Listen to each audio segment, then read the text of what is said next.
பாதாளமும் அழிவும் திருப்தி ஆகிறதில்லை. அதுபோல் மனுஷனுடைய கண்கள் என்ன செய்யாது. ஞானி மூலமாக கர்த்தர் எழுதுகிற வார்த்தைகளை கவனிங்களேன். இந்த துன்மார்க்கத்தை விரும்புகிறவருடைய இருதயம் எப்படி இருக்குன்னா, ஒரு திருப்தி அடையாத இருதயமாக இருக்கும். அல்லேலூயா. ஒரு மனுஷன் பண ஆசை பண பிரியனாக இருக்கிறான் அப்படின்னா, அவன் கையில் எவ்வளவு லட்ச கோடிகளை கொடுத்தாலும் அது அவனுக்கு திருப்தியாகவே இருக்க. பக்கத்தில் 1 கோடி ரூபாய் அவன் கையில் கொடுத்துட்டு அவன் பாக்கெட்டில் வச்சுட்டு பக்கத்தில் ஒரு 1 லட்ச ரூபாய் வைங்களேன், அந்த 1 கோடி ரூபாயை பார்க்க மாட்டான்.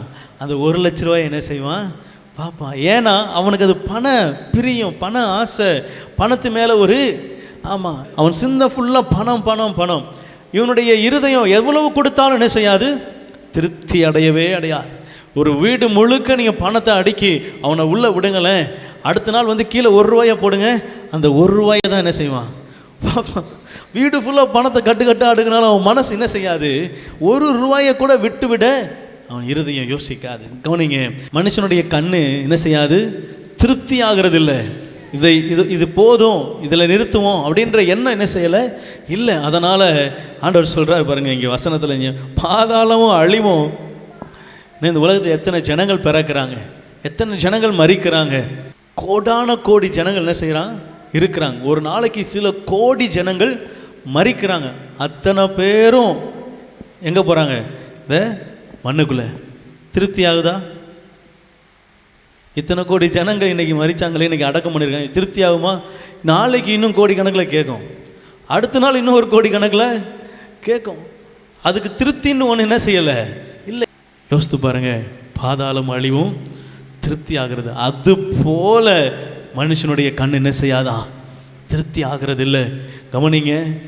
ஆனால் ஒரு ஜனம், ஒரு கூட்டம் அந்த கண்ணுடைய திருப்தியை கட்டுப்படுத்துகிற ஜனம், அதுதான் நீங்களும் நானும். ஆமென் சொல்லுவோமா? அல்லேலூயா. உங்கள் கண்ணு என் கண்ணும் திருப்தி அடையும். எதுக்குள்ளனா, கர்த்தர் சொல்கிறார், போதும் என்கிற மனதுடனே கூடிய தெய்வ பக்தியை மிகுந்த ஆதாயம். எது மிகுந்த ஆதாயம் தெரியாததுனால தான், எது நமக்கு லாபம்னு தெரியாததுனால தான் அவங்க கண்ணு திருப்தியாக மாட்டேங்குது, அடுத்துன்னு போய்கிட்டே இருக்கு. ஆனால் நமக்கு ஆண்டவர் சொல்கிறாரு, போதும் என்கிற மனதுடனே கூடிய தெய்வ பக்தியே மிகுந்த. நீ என் மேலே நம்பிக்கையாக இருந்தால் அதை விட ஒரு பெரிய ஆதாயம் உனக்கு இல்லை. அல்லேலூயா.